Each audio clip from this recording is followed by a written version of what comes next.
할렐루야. 주일 예배로 모이신 우리 존경하는 외북교회 성도님들, 삶과 가정과 섬기시는 일터 위에 하나님 도우시는 손길이 충만하길 예수님 이름으로 축원해 드립니다. 옆에 계신 성도님들과 인사 나눕니다. 샬롬. 샬롬. 잘 오셨습니다. 감사합니다. 간혹 제 어린 시절 이야기를 아내에게 해주면 한마디 합니다. 6.25 시대 사람이냐고. 그러니까 이 도시 생활만 하신 분들은 잘 이해를 못하는 것이죠. 어렸을 때 어렴풋이 기억나는 것은 아궁이에 불을 떼서 난방을 하는 온돌방 생활을 했던 기억이 있습니다. 추운 겨울이 되면은 이 아궁이에 불을 떼는데 어디에서부터 따뜻해지죠? 아궁이와 가까운 그 바닥을 뭐라고 부릅니까? 아랫목, 구들목이라고 부르잖아요. 근데 겨울에 아랫목에 좀 눕고 싶은데 잘 그러지 못했어요. 왜 그랬을까요? 예? 할아버지 할머니 누워 계셨어요? 제가 그렇게 효소는 아니었고요. 왜 그랬냐면 겨울에 거기에 농작물들을 많이 말렸어요. 농작물들. 그 바닥에 말리던 농작물들 중에 저에겐 가장 최악이 뭐였는지 아십니까? 뭐였을 것 같으세요? 맞아요. 메주를 말리시는 거예요. 그럼 메주하고 한방 생활을 합니다. 그리고 그 할아버지 할머니 방에 그 메주를 말렸거든요. 제가 할머니 할아버지와 방을 같이 썼으니까 메주하고 한방 생활을 하는 거예요. 그럼 메주 냄새가 물론 그걸 잘 말린다고 하셔서 비닐을 덮고 그 위에다 이불을 덮어놓고 그러셔도 냄새가 날까요, 안 날까요? 나요. 납니다. 그래서 하루는 할머니 할아버지하고 방 쓰기 싫다고 때를 쓰다가요. 속된 말로 아버지한테 뒤지게 혼나고 그때부터는 찍소리도 못하고 방을 함께 사용한 기억이 있습니다. 여러분 참 신기한 것은 뭐냐면 요즘에도 이렇게 길을 가다가 식당가나 길을 지나다가 불현듯 그 냄새가 비슷한 냄새가 훅 하고 코로 들어올 때가 있어요. 그럼 제 온몸의 감각기관이 어느 때로 돌아갈까요? 그 어린 시절로 돌아가 버리는 거예요. 그때의 일들과 그 느낌들이 너무도 생생하게 이렇게 소환이 됩니다. 왜 그럴까요? 우리 인간의 뇌가 청각적인 그 감각이나 또 시각적 감각들보다도 후각적 정보들, 냄새들을 더 오래 기억하고 있다고 해요. 그래서 옛날에 맡아본 냄새라도 그 냄새를 맡으면 그때 일이 갑자기 이렇게 팍 하고 생각이 나는 거예요. 이만큼 인간의 후각적 기능이 우리 인간에게 참 오래 가는 것이고, 그래서 요즘에는 이 후각적 감각 기능을 가지고 향수나 뭔가 이 치매를 이렇게 좀 완화시킬 수 있는 약들을 개발한다고 하니까 이 후각적 기능이 참 중요하다는 것을 알 수 있어요. 이렇게 후각적인 기능을 통해서 기억을 재생하는 것을 프루스트 현상이라고 합니다. 프루스트 현상. 이러한 것을 좀 생각해 보았을 때 이 냄새와 향기가 우리 인간의 삶에는 아주 깊은 곳에서 작용을 하고 있는데 이 냄새와 향기가요 종교하고도 굉장히 밀접한 관계를 맺고 있습니다. 고대 예배의 형태, 그러니까 예전 형태를 잘 오늘날까지 유지하고 있는 그 종교들을 보면요, 늘 예배 때 뭘 피우죠? 향을 피웁니다. 그래서 가톨릭 교회도 정식 미사 전례 때는 향을 태워요. 우리가 잘 알다시피 구약 시대에도요, 제사 때 향을 태웠어요. 성소 안에 이 지성소라 불리는 방이 하나 있었죠. 그 지성소 정면에 분향단이 있었고 제사장은 매일 아침과 저녁으로 그 분향대에서 향을 태워야 했습니다. 출애굽기 30장에 가서 보면은 하나님께서 모세에게 분향할 때 쓰는 이 향의 제조 레시피를 직접 알려주시기도 해요. 그러면서 이 거룩한 향은 다른 곳에는 절대 쓰면 안 된다, 이렇게 당부를 하십니다. 또 사무엘상 8장에 가서 보면은 이 왕을 세워달라는 이스라엘의 백성의 요청에 따라서 이 사무엘 선지자가 이제 이스라엘의 왕을 세울 준비를 하는데 그때 하나님께서 이 왕궁에 새롭게 세워지는 이 왕궁 왕정 그 체제에 필요한 그 직책들을 열거를 하십니다. 근데 그 필요한 직책들 중에 누가 있었을까요? 향을 만드는 조향사가 포함되어 있어요. 이 왕궁을 구성하는 직책들 중에요. 그만큼 이 이스라엘 국가 안에, 사회 안에서나 종교 안에서 이 향이라는 것이 꼭 필요했다는 것. 그들의 경건 생활에 있어서도 이 향과 냄새가 무언가 굉장히 중요한 역할을 했다는 것을 알 수 있다는 것이죠. 그렇다면 왜 그들은 향을 피웠을까? 여러분, 첫째로 향을 피웠을 때 그 향이 어디로 올라갑니까? 향을 피우면 향이, 연기가 자동으로 어떻게 돼요? 위로 올라가잖아요. 위로. 그렇죠? 이 연기가 하늘로 올라가듯이 우리가 드리는 제사와 기도가 하나님께 드려지기를 바랬던 거예요. 그래서 시편 141편에 가서 보면은 다윗이 하나님 앞에 이런 기도를 드려요. 나의 기도가 주님 앞에 분향함 같이 되게 하소서. 그러니까 향을 피우는 그 향과 같이 내 기도를 하나님께서 들어주시옵소서, 이런 기도를 드리는 것이고요. 또 요한계시록 5장 8장에 가서 보면은 24장로가 등장을 하는데 이 장로들의 손에 금 향로가 들려져 있습니다. 이 금 향로에서 나오는 향을 뭐라고 표현하죠? 이 향을 성도의 기도다, 이렇게도 표현을 합니다. 그 향을 하나님께서 받으신다는 그런 믿음이 있었다는 거예요. 그래서 말씀드렸듯이 출애굽기 30장에서 하나님께 드리는 향을 만들 때에는요, 자기 마음대로 만들 수가 없습니다. 아무렇게나 만들 수가 없어요. 하나님께서 정해주신 재료 외에 그 어떤 불순물도 섞이면 안 됩니다. 왜 그랬을까요? 이 향을 받으시는 분이 누구예요? 하나님이시기 때문에 냄새는 정결해야 했고 정해진 방식에 따라서 향을 만들 수 있었어요. 이것이 이제 그 향을 피우는 첫째 이유가 될 수 있겠고요. 두 번째는 서두에 말씀드렸다시피 인간의 이 뇌가, 이 감각 중에 무엇을 가장 오래 기억한다고 했죠? 후각을 오래 기억한다고 했죠. 매일 피워 올리는 이 향을 통해서 제사장과 백성들은 그 냄새를 통해서 누구를 기억하는 거예요? 하나님을 기억하는, 하나님. 그러니까 이 후각적 효과를 보는 것입니다. 그러면 여러분, 이처럼 과거에는 향을 피우면서 하나님을 생각하고 하나님께 제사를 올려드리고 하나님을 기억하고 하나님의 은혜를 다시 떠올렸어요. 그렇다면 오늘의 우리는 뭐 은유적인 표현이 되겠습니다마는 어떤 향기와 냄새를 통해서 하나님께서 우리에게 주시는 은혜를 떠올릴 수 있을까? 그 옛시대에는 매일같이 향을 태우면서 그 향 냄새를 맡으며 아, 하나님께서 우리와 함께 하시는구나, 하나님께서 우리에게 은혜를 베풀어 주시는구나, 우리와 동행하여 주시는구나, 이것을 기억했거든요. 그럼 오늘날의 우리는 어떤 향기를 맡으면서 하나님의 은혜를 되새길 수 있을까? 저는 그리스도의 향기라고 말씀드리고 싶습니다. 여러분, 우리가 하나님의 은혜를 떠올릴 수 있는 가장 강렬한 향기는 예수 그리스도입니다. 그리스도를 통해서 우리 하나님께서 주신 은혜를 기억하고 또 살아갈 수 있는 힘을 얻을 수 있어요. 저는 그렇게 생각합니다. 그리스도인은 예수 그리스도라는 너무도 강렬한 향기를 맡은 사람들이에요. 왜냐하면 그리스도의 향기는 우리가 범죄하려고 할 때, 혹은 부정한 생각으로 타인에게 해를 가하려고 할 때에 신앙의 양심으로 작동을 하기도 하고, 또 우리가 깊은 절망 속에서 낙심할 때에 그 절망에 오래 머물지 않도록 우리에게 새 힘과 용기를 허락해 주십니다.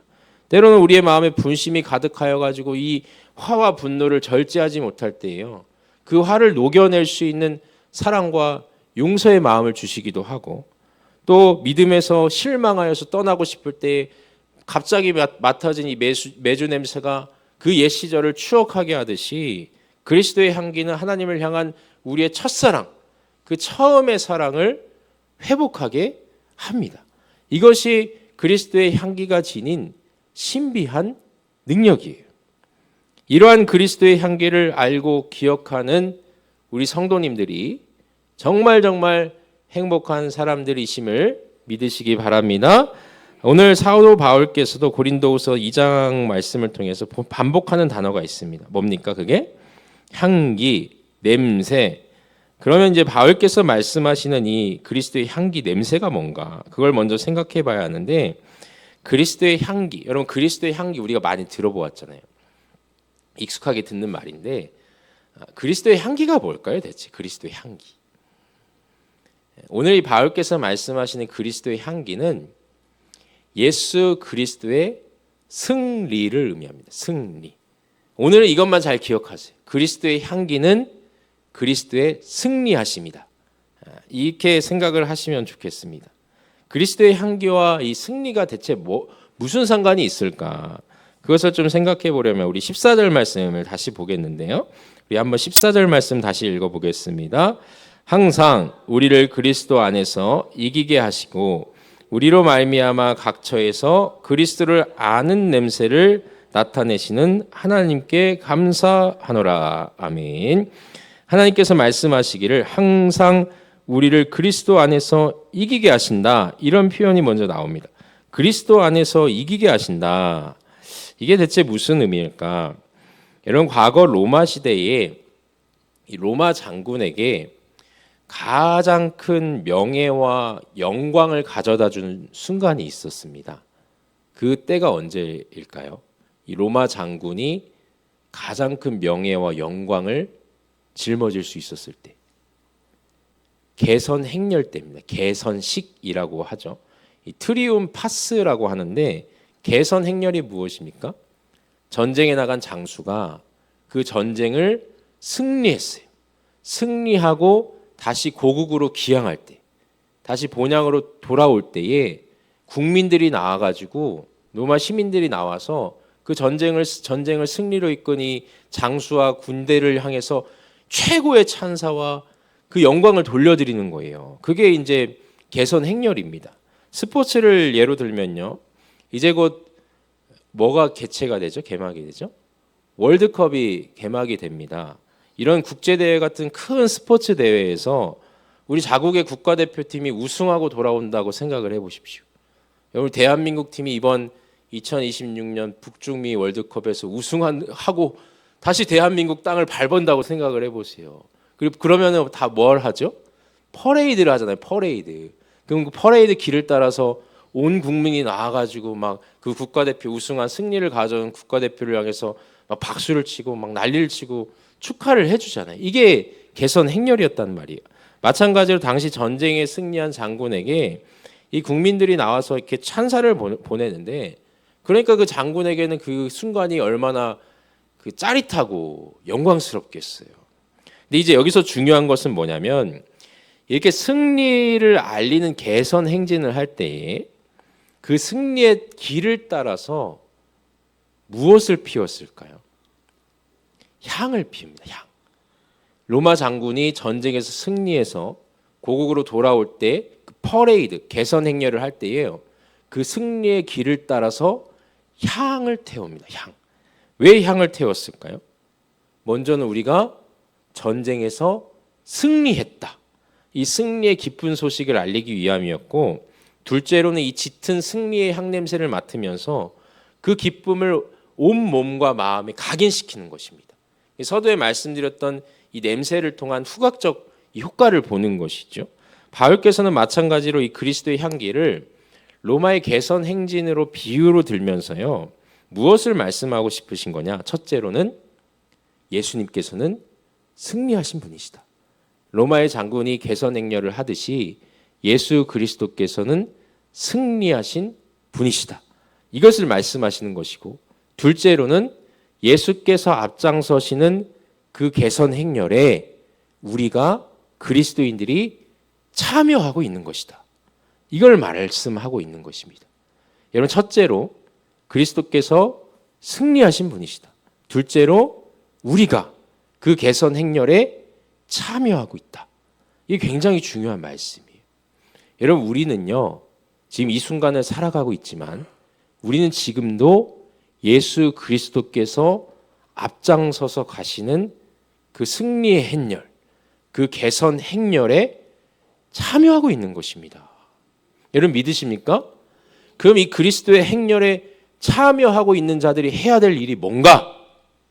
그 옛날 장수들이 전쟁에서 승리하여서 그 길을 따라서 향을 태웠듯이 예수 그리스도의 승리를 만끽하는 그리스도의 성도들이 해야 될 일은 그리스도의 향기를 내야 된다. 그리스도의 향기를 몸에 지녀야 한다. 이런 말씀을 바울께서 하고 계시는 거예요. 그러면 이러한 내용과 함께 궁금한 것들이 생기죠. 그럼 그리스도의 승리가 뭔가? 대체 예수님은 무엇으로부터 승리하신 분이신가? 여러분, 그리스도의 승리하면, 예수님의 이기심 하면은 퍼뜩 먼저 생각나는 게 무엇입니까? 그리스도께서 무엇으로부터 승리하셨어요? 죄와 사망으로부터, 죽음으로부터 예수님은 승리하신 분이십니다. 이것의 직접적인 증거는 무엇입니까? 예수님의 부활이에요. 부활. 그리스도의 부활하심을 통하여서 죽음을 이기시고 예수께서 부활하셨다라는 이 진리와 기쁜 소식이 그리스도의 향기이고 승리인 것입니다. 이것을 우리가 잘 아는 내용이고, 그 다음으로 오늘 제가 이제 좀 집중해서 우리 성도님들과 나누고 싶은 말씀은, 그리스도의 승리는 말 그대로 예수님께서 나타나시는 거예요. 예수님께서. 14절을 다시 보면은 그리스도의 이김에 우리를 참여하게 하시고, 그 다음에 뭐라고 말씀하시죠?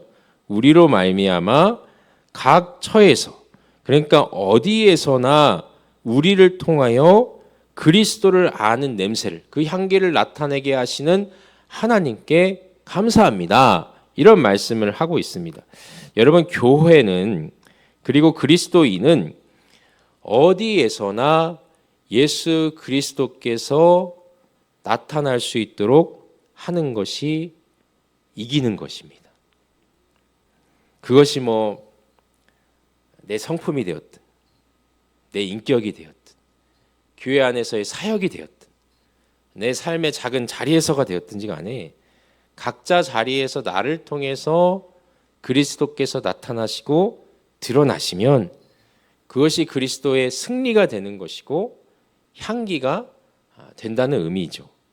당시에 바울은 이 고린도 교회로 들어온 여러 성도님들, 특별히 이 반대파 교사들로부터 엄청난 공격을 받았습니다. 이 교사들이요, 바울을 헐뜯고 무시했어요.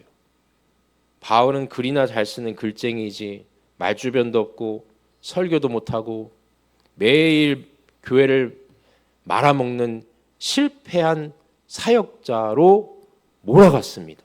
교회로 들어온 성도들이요. 왜냐하면 그들이 보기에 바울은 맨날 보면요, 바울의 이야기를 보십시오. 쫓겨다니죠. 매 맞죠. 늘 고난만 있어요. 고초만 당해요. 이것이 그리고 그 사도 바울의 사역의 전부라고 생각했거든요. 그러니 그들의 눈에는 이 세속적이며 이 세상 그 승리의 기준으로만 바울의 목회를 평가하니까 바울의 사역이 늘 실패한 것으로밖에 보이지가 않는 거예요. 그러나 정작 바울 자신은요, 조금 더 본질적인 것에 집중합니다. 매를 맞던, 자기가 막 교회 여러 지역을 다니면서 복음을 전하다가 쫓겨나던, 그 고생을 하던 그런 것들을 두려워하지 않았어요. 왜냐하면 그 고생을 자기가 하더라도 자신의 고난을 통해서 예수 그리스도께서 드러나시면 그만이었기 때문입니다.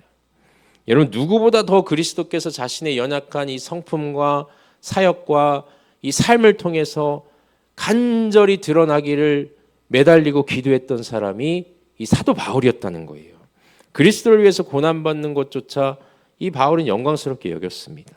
여러분, 신앙인의 가장 큰 승리는요, 막 내 주장이 사람들의 인기를 얻어서 그래서 누군가를 막 패배자로 몰아가고 비난하고 힐난하고 헐뜯고 그런 것이 아닙니다. 그럼 내가 이긴 것 같죠. 사람들이 내 말을 들어주고 내 주장에 더 귀를 기울여주면 내가 이긴 것 같죠. 근데 후에 하나님께서 그걸 인정하실까? 정직하게 우리의 모습을 돌아볼 수 있어야 합니다. 신앙인의 가장 큰 승리는 예수께서 나타나시는 거예요. 예수님이라는 우리의 진리이신 참된 가치가 우리의 삶을 통해서 드러나는 것입니다. 이게 우리의 승리가 되어야 됩니다. 우리는 이 본질적인 것에 더 집중을 해야 합니다. 예수라는 가치가 우리의 삶에 실현되고 있는가? 여러분, 그리스도의 향기는 그리스도의 승리입니다. 그리스도의 승리는 이처럼 첫째로는 죄와 죽음으로부터의 승리이고 동시에 구원받은 자들을 통해서 그리스도께서 나타나신 것, 성도된 사람들을 통하여 예수 그리스도께서 나타나신 것, 이것이 그리스도의 향기고 승리임을 마음에 새기시면 좋겠습니다. 또 우리가 그리스도의 향기에 대해서 생각해 볼 때 좀 깊이 묵상해야 하는 내용이 있습니다. 과연 우리 삶의 향기가 하나님께 드릴 만한 것이 되는가, 이것입니다. 설교에 들어가면서 구약 시대에 피우던 이 향에 대한 말씀을 드렸어요. 출애굽기 30장에 보면요, 하나님께서 아론에게 아침과 저녁으로 향을 피우라고 말씀을 하세요. 그러면서 덧붙이는 말씀이 이 향은 대대로 여호와 앞에서 끊어지지 않게 하라. 하나님께 드리는 이 향의 불이 꺼지면 안 된다는 것이. 또 향은 성소 안에서 아침 저녁으로 이렇게 태워졌기 때문에 여러분, 우리 이 교회 예배당 안에서 아침 저녁으로 향을 태운다고 생각을 해보세요. 그럼 향 냄새가 어떻게 하겠습니까? 이 예배당 안에 늘 떠나지 않고 가득하겠지요. 그리고 향을 피우는 이 분향단 위치가 어디였냐면 이 성소 안에 들어가면 성소 안쪽에 지성소가 있죠. 그 지성소를 휘장이 가르고 있습니다. 그 휘장 앞에 분향단이 위치해 있었어요. 그러니까 지성소 바로 맞은편에 향을 태우는 분향단이 있었다는 것입니다. 그러니까 왜 여러분 이 분향단을 그 지성소 정면에다 놓았을까요? 향을 태우는 곳을. 지성소 안에 뭐가 있죠? 지성소 안에 들어가면 무엇이 있죠? 법궤가 있죠. 언약궤. 여러분, 언약궤가 상징하는 것은 무엇입니까? 이스라엘 백성들이 이 언약궤 위에 하나님께서 임재하시고 현현하신다고 믿었어요. 그러니까 하나님의 임재 앞에 분향단을 놓은 거예요. 이것은 이 향을 누구에게 바친다는 것입니까? 임재하신 하나님 앞에 바친다는 의미로 이 분향단을 법궤 앞에, 지성소 앞에 놓아두었다는 것입니다. 그리고 서두에 말씀드렸다시피 이 향을 제조하는 레시피가 있어요. 그래서 불순물이 섞이지 않은 깨끗한 재료로 향을 만들어야 했습니다. 이렇게 만들어진 향을 성경에서는 정결한 향, 거룩한 향이라고 부릅니다. 이 정결한 향이 만들어진 목적은 분명해요. 이 향은 누구를 위해서만 사용이 됩니까? 하나님을 위해서만 사용이 되는 거예요. 그래서 하나님께서 모세에게 이 향은 거룩한 것이니 너희가 사사로운 용도로 사용하지도 말고 쓰지도 말라, 만들지도 말라, 이렇게 말씀을 하십니다. 이처럼 하나님께 깨끗한 향을 매일같이 이 구약의 사람들이 올려드린 거예요. 그러나 구약의 희생제사도 그렇고 매일 드리는 이 향과 제물도 그렇고 그런 것으로 우리 인간의 죄와 허물을 다 가릴 수 있었습니까? 없었습니까? 없었어요. 없었습니다. 그래서 이 땅에 오셔서 자신의 생명을 바쳐가지고 하나님께 가장 정결한 향, 하나님께서 받으시기에 가장 깨끗한 그 삶의 향기를 올려드린 분이 누구세요? 예수 그리스도라는 것입니다. 이것으로 그리스도께서는 승리하셨고 그 그리스도의 거룩한 향기가 이 세계 만방에 퍼질 수가 있었어요. 그러나 중요한 것은 오늘 말씀은 이 하나님께 생명의 향기를 바쳐야 하는 존재가 예수님만이 아니다라고 말씀을 하세요. 우리 15절 말씀 다시 한번 읽어볼까요? 15절 말씀 다시 읽어보겠습니다. 우리는 구원받는 자들에게나 망하는 자들에게나 하나님 앞에서 그리스도의 향기니. 아멘. 여기서 하나님 앞에서는 하나님께 바쳐질 만한, 하나님께 드릴 만한 이런 뜻입니다. 그리스도 안에서 깨끗해진 우리가, 그리스도 안에서 새롭게 거듭난 성도가 그 생명의 향기를 하나님 앞에 드려야 한다는 것이죠.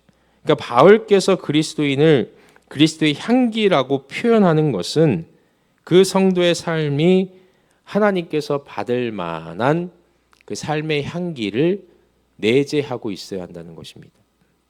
이 부분을 좀 생각을 해볼 때는요, 참 어려워요. 과연 내 삶의 향기가 하나님께 드릴 만한 것이 되는가?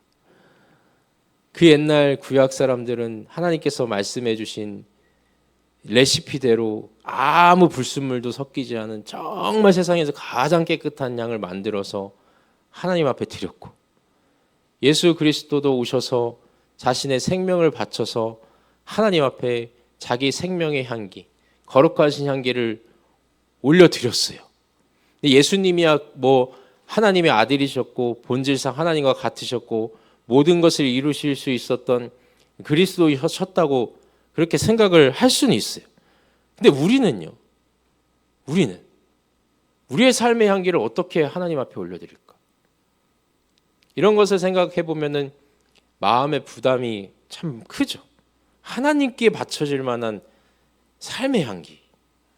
말은 쉽지만은 굉장히 좀 그것을 생각해 보고 묵상해 볼 때는 갈등이 있고 어려움이 있는 것이 사실입니다. 그럼 왜 바울은 이런 부담을 우리 그리스도인들에게 전달하고 있는 것인가? 저는 이 말씀을 좀 설교를 준비하면서 묵상하면서 그런 생각을 좀 해보게 되었습니다. 제가 매주 이야기를 드렸어요. 사실 매주와 한 방을 쓰는 게 불편한 것은 그 냄새를 맡아야 한다는 것이 아니라 사실 같이 있다 보면 냄새가 나는지 안 나는지도 몰라요. 근데 한 방을 쓰다 보면 어쩔 수 없이 어떻게 됩니까? 그 냄새가 몸에 배요. 그렇잖아요. 냄새라는 것은 우리의 몸에 자연스럽게 묻고 배게 되어 있습니다. 그래서 이 매주 냄새를 항상 몸에 품고요. 친구들도 만나야 되고 학교도 가야 되고 일상생활을 해야 되는 거예요. 저는 그게 싫었던 거예요. 냄새를 맡는 게 싫은 게 아니라 이 냄새가 몸에 묻는 게 싫었다는 거예요. 제가 뭐 의도적으로 매주 냄새를 내 몸에 내게 해야지 해가지고 매주를 막 몸에 발랐겠습니까? 그냥 한 방을 쓰다 보니까 어쩔 수 없이 그 냄새가 몸에 묻어나게 되는 것이죠. 향수 가게에서 일하시는 분들 한번 생각해 보세요. 하루 종일 향수병을 들고 그 향을 소개를 합니다. 자기 몸에 굳이 그 향수를 뿌리지 않더라도 그 향이 어떻게 되겠어요? 그 일하시는 분들은 그 향수가 자연스럽게 몸에 다 배게 되어 있습니다. 향기를 막 억지로 만들어내는 게 아니라 그냥 그 향기 속에서 오랫동안 머무는 거예요. 오랫동안 그러다 보면 자연스럽게 그 냄새가 우리의 몸에 배이는 것이죠. 그러니까 제가 말씀드리고 싶은 것은 하나님께 바쳐질 만한 막 생명의 향기, 막 그리스도의 향기 이런 것을 생각하면 부담도 되고 막 무거운 짐이 어깨에 올려진 듯한 그런 신앙적인 어떤 그 어려움이 생깁니다. 근데 우리는 스스로 그리스도의 향기를 막 내가 내야지, 내가 그리스도의 향기가 되어야지 이러다가 지칠 때가 많아요.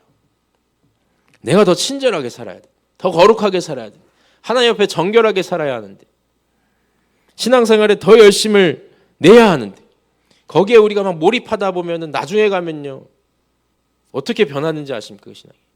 나는 이렇게 사는데 저 사람은 왜 저렇게 살지? 자꾸 자기의 모습을 보는 게 아니라 타인을 정죄하고 판단하고 결과 그러다가 신앙생활에 피로도가 쌓여가지고 기쁨이 사라져요. 기쁨이 사라지게 됩니다. 근데 조금 전에 말씀드렸다시피 냄새, 향기라는 것은 막 내가 무언가를 억지로 한다고 배이는 것이 아니라 그 냄새 곁에 오랫동안 머물면 그 향기는요 우리의 몸에 자연적으로 배게 되어 있습니다. 그래서 우리가 먼저 해야 하는 것은 예수님과 가까워지는 것입니다. 예수님과 더 가까워지는 것입니다. 예수님 곁에 머무는 것입니다. 내가 뭘 해야지 이게 아니라 예수님을 더 가깝게 생각하는 것입니다. 여러분, 예수님 곁에 머무는 것이 뭘까요? 지난주 설교와 연결하여서 우리 성령님께서 우리에게 주시는 권능과 힘이 뭐라고 했죠? 첫째로 우리 성령님께서 주시는 힘이 우리가 예수님을 그리스도로 고백하게 하시는 것, 예수님을 나의 구주로 영접하게 하시는, 이게 성령님의 능력이고, 두 번째로 예수님을 나의 삶의 참 주인으로 인정하게 하시는 것. 그리고 마지막으로 예수님을 나의 그리스도고 나의 삶의 참 주인이심을 인정하는 이 믿음을 끝까지 지키게 하시는 것이 성령님의 도우심이고 능력이라고 말씀을 드렸습니다. 그리스도 곁에 머문다는 것은 이와 같습니다. 예수님을 나의 구주로 고백하고 내 삶의 어떤 가치보다, 그러니까 이 세상의 어떤 가치보다 뛰어나신 분이 우리 주님이심을 인정하고 그 믿음을 마음의 중심에 모셔드려서 끝까지 지켜보려 하는 것. 일단 이것만 우리가 집중하다 보면은 그리스도 곁에 머물면서 그분의 향기가 우리의 삶과 영혼에 자연스럽게 배이리라 생각이 됩니다. 그러므로 여러분 예수님 곁에 꼭 붙어 계십시오. 예수님을 많이 생각하시고 예수님 많이 생각하시고 예수님께 배우시고 그분의 삶을 다 따라할 수 없지만은 그래도 조금이나마 예수님께서 걸어가신 그 삶의 모습과 언행 심사를 조금이나마 닮아가고 배워보려 하고 실천하다 보면은 예수님의 그 향기가 그분 곁에 오래 머무시는 우리 성도님들 가운데에도 깊이 배이리라 생각이 됩니다. 그리하면 그리스도의 향기가 자연스럽게 우리의 삶을 통해서 드러날 것입니다. 여러분 말씀을 정리할게요. 냄새라는 것은 잊혀지지 않아요. 그때의 기억과 그 느낌들을 너무 선명하게 떠올리게 합니다. 특별히 우리는 그리스도의 향기를 아는 자들입니다. 그리스도의 향기가 무엇입니까? 첫째로 그리스도의 승리, 둘째로 그리스도께서 나타나시는 것, 그리고 마지막으로 그리스도 곁에 머무는 것입니다. 그래서 그리스도의 승리하심과 그리스도의 나타나심과 그리스도 곁에 머무시며 그분의 향기를 여러 사람들에게 전달하실 수 있는 우리 귀하신 성도님들 다 되시길 예수님 이름으로 축복합니다. 축복합니다. 기도하겠습니다. 자비하시며 은혜로우신 아버지 하나님, 우리를 그리스도의 향기라 말씀하여 주신 그 사도 바울의 말씀을 우리가 묵상하면서 또 우리의 삶을 다시 한번 좀 돌아보고 우리의 신앙을 점검해 봅니다. 하나님, 무엇보다도 우리가 무언가를 억지로 하려고 하다가 탈이 나는 것이 아니라 일단은 먼저 예수님 곁에 오래 머물면서 그분의 향기를 우리의 몸에 자연스럽게 배일 수 있도록 늘 우리와 함께하여 주시옵소서. 이러한 능력과 소망과 힘을 우리에게 허락하여 주시옵소서. 감사드리며 우리 주 예수 그리스도의 이름으로 간절히 기도하옵나이다. 아멘.